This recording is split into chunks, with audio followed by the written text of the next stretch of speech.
Այսօր մեր ուղերձից հետո, երբ մենք հայտարարեցինք, որ ՔՊ-ն եւ Փաշինյանը կորցրել է ազգային ժողովի 3/5-ը եւ հնարավորություն չունի Ալիևի պատվերով այլևս սահմանադրություն փոխել, Կենտրոնական ընտրական հանձնաժողովը ընտրել է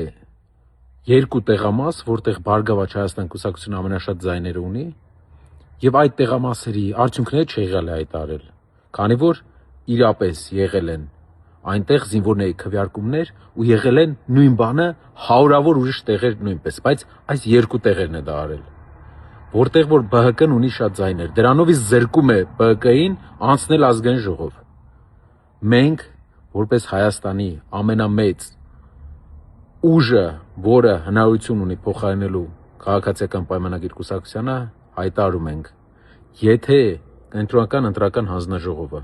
իշխանությունները կրկնընտրություն չդրեցին այս տեղամասերում, դա հատելու է կարմիր գծերը ժողովրդավարության եւ անլրդի